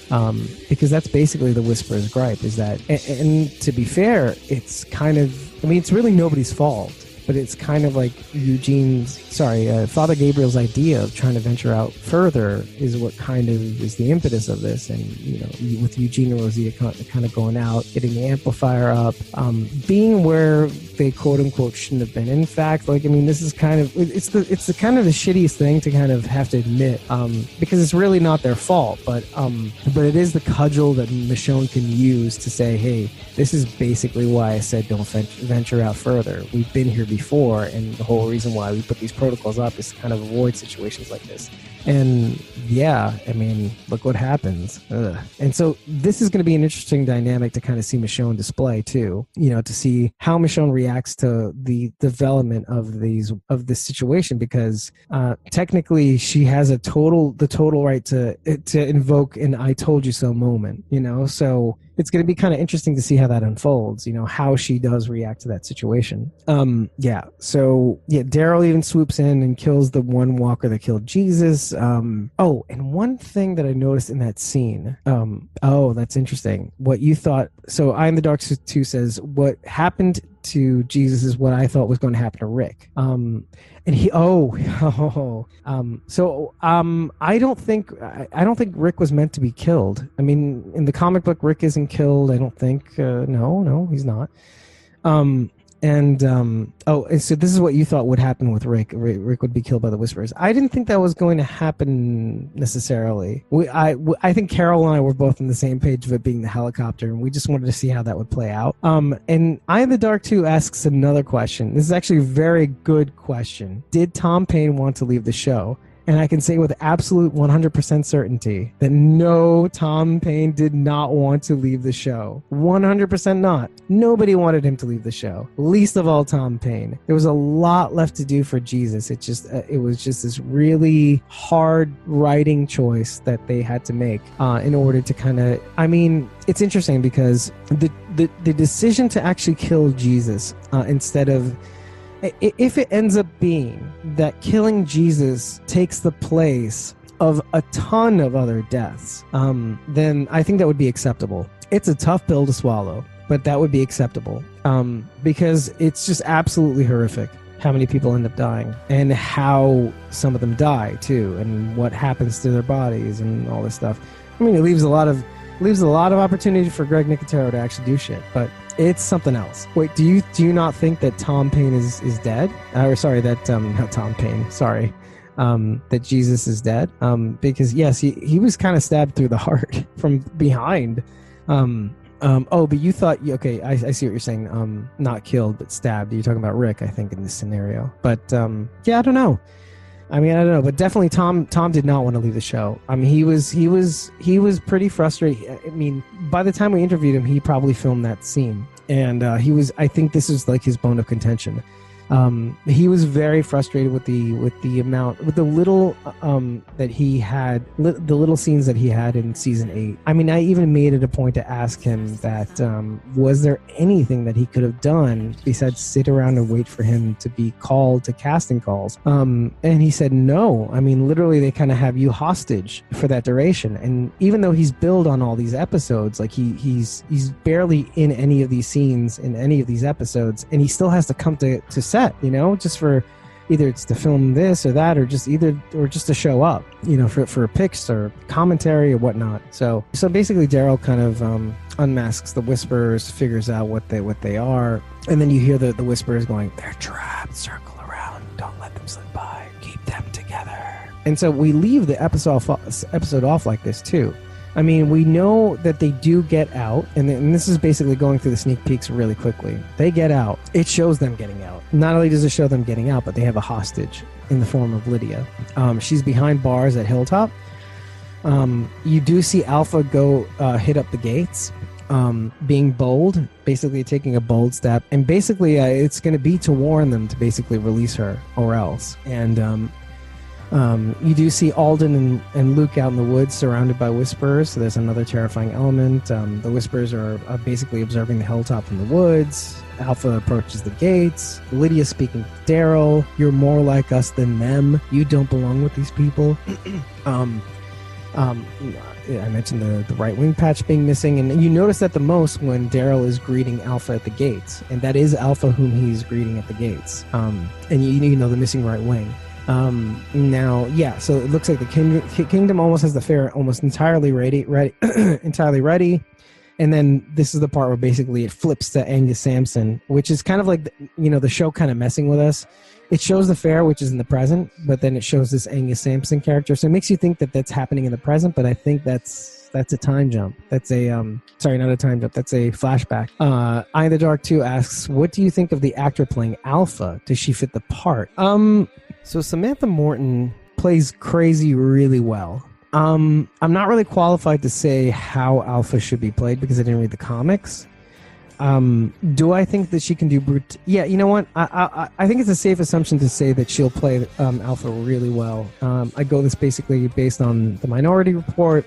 I know she's played kind of psychotic, shaky actors really well, which doesn't necessarily fit Alpha's part, but I do think she's capable of playing cruelty really well as well. So like, even in my Minority Report, she kind of flips from being, at some points, from being shaky and nervous and weird to playing fully confident as she's recalling certain memories.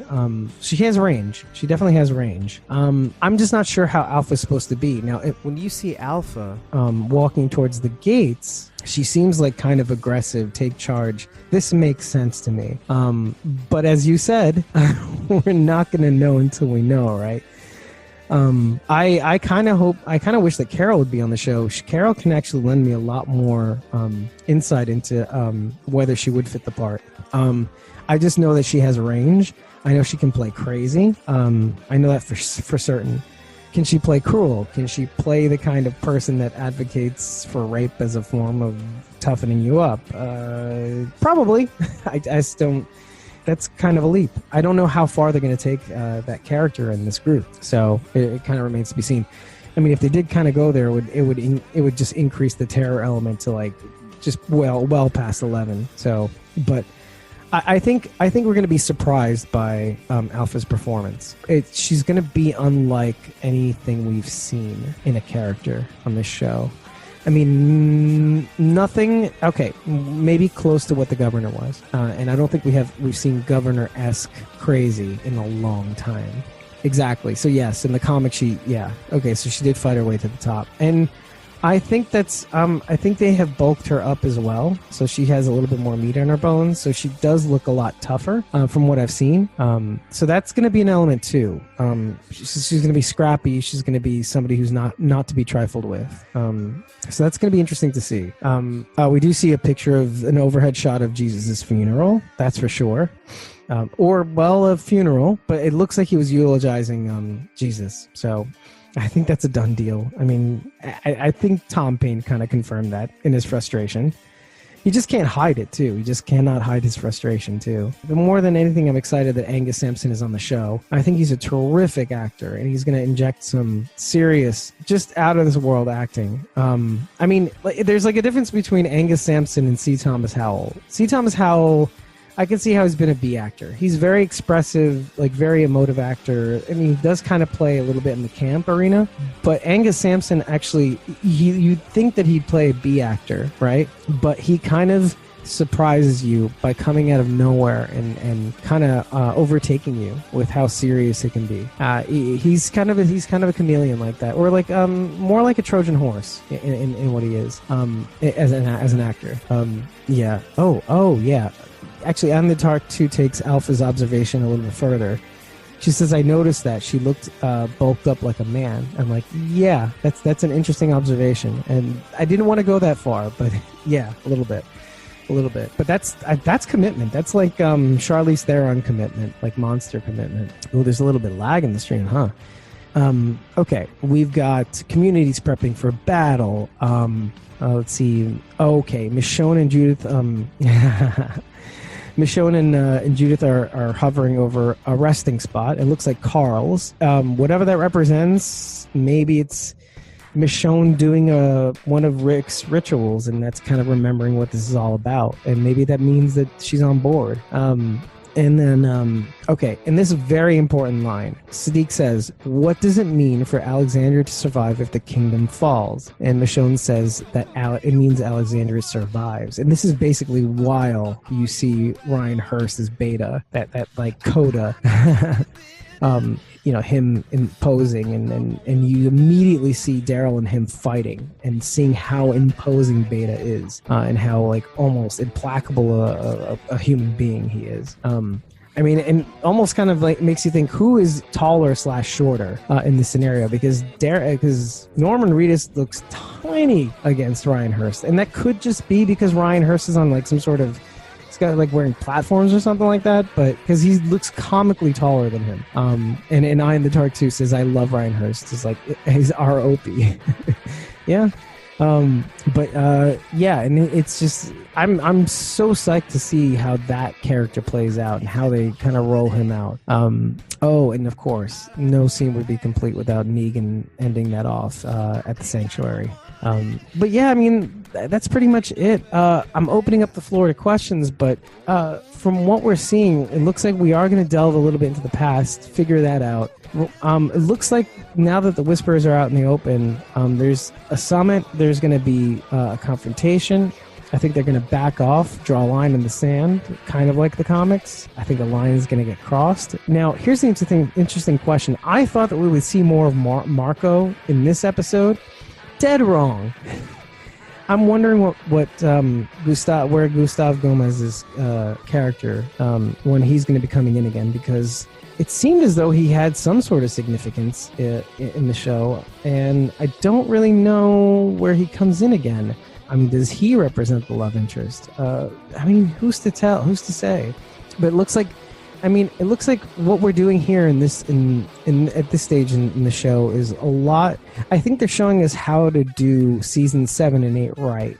How you can introduce a whole bunch of new characters in the field without overwhelming people, and with sticking the story in a general setting that makes everything work and kind of flows well. It's kind of like season 7 and 8 do-over, and I think we're doing that in one season plus, which is fair. All Out War was supposed to be significant, but it wasn't supposed to be that long for like an event that's barely like 2 months, maybe tops, probably a month. So yeah, I mean, I have to say this much: I enjoyed very much doing this podcast with Miss Maisel, and of course I in the Dark 2 as always. This show is this. We've been doing this show for more than a year, and it gets better and better. And that's why I started the show off with "We Are Squawking Dead," because it really is just about you, me, and the rest, and we're all in here asking questions. We're all just squawking about things that are on our mind, as we've said, as we've seen. So. Time and time again, that this show is largely about our show. Squawking Dead is about really just saying our mind, talking about shit, making each other laugh, making each other think, and really crushing this thing. So, let's get more people on here. Let's get people to subscribe, listen to the show, like, subscribe, and follow, and this way you get the notifications. I mean, if you're on the Facebooks and the YouTubes, you'll get and click that bell. You'll get notifications when the show goes up right away, and at least you'll know that an edited version will come shortly after. So tune in. I think you're going to like what we've got to hear, and I think with the more interactions, I think we're going to make a really spirited kind of conversation. In fact, I kind of want to see more fights so I can adjudicate. I mean, it's kind of what I do at work. It's kind of what I do in life. I'm a peacemaker, sons. And so I kind of want to make some peace. Come on, stir some shit up for me. But no, in all seriousness, it's in my life. It's all been about getting somewhere closer to truth, sifting through nonsense, and filtering that out, and getting to the heart of what people want, or intend, or how they want to run things and do things better. And I think overall, and like when you really break down people, I think people are decent, and I think that I think even though some people, when you really break them down, when you break a show down, when you break people's intentions down, like you really realize at the heart of most people, I think people are well intentioned and they want to do good. I just think somewhere along the lines it goes off the rail, and this show kind of really brings that to the fore. How, like, even somebody like Negan, like a lot of that stuff, all the stuff that he really kind of does is really kind of well intentioned. It's kind of some way to bring order into society and kind of make things peaceful again. Not civilized necessarily, but good and ordered, and in a fashion that we can actually move on, and build something. And so that's kind of what I'm trying to do here. I just trying to figure out a way to kind of get people to sound off and speak their truths and their minds, and speak to their passions and their ideas, and really, really get to the heart of some things, even if it means that, writing is subjective, what they want to do with the show is subjective, even though there's maybe not much more to certain things than meets the eye, So with that, thank you so much. What we're going to be doing from here on in is we're going to be pay close attention to our Instagram, our Facebook, our Twitter feeds. What we're going to be doing is I'm going to be setting up a bunch of giveaways during the break. What I want to do more than anything else, the giveaways are great. I mean, it brings more followers. It gets people to pay more attention, keeps eyeballs on Squawking Dead. What I really want to do is I really want to find you guys. I really want to find out anyone that's really interested in talking on the show with me. If I know you like staying in the shadows, eye in the dark too, but I would love to have you on the show. If you'd like to lend your voice to it in real time. In fact, at any point in the show, if you want to do that, let me know. I can give you the call-in number. I can give you a means to kind of connect via your computer, microphone, and headphones. But I want to talk to people who really who can really bounce things off me in real time and react to things in real time. And if you're interested in being a host on the show, let me know. info@squawkingdead.com. You can hit me up on the website, squawkingdead.com. There's a little kind of a chat button on the bottom right where you can actually either Facebook message us or Twitter DM us. So do it. I mean, look, we're a small show. There's not many people watching live.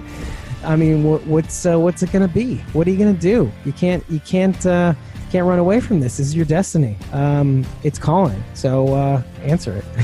With that, I wish you guys a terrific break. I hope that we can maybe meet again next week or the week after and maybe do some fun things that aren't directly related to crushing episodes to a dust. And maybe we could play some trivia together. I don't know. We'll see. Trivia. I got like a little trivia game last year from Superfan Rob that I've been meaning to play with Carol on air. but we'll get there. Maybe I'll play with you guys instead.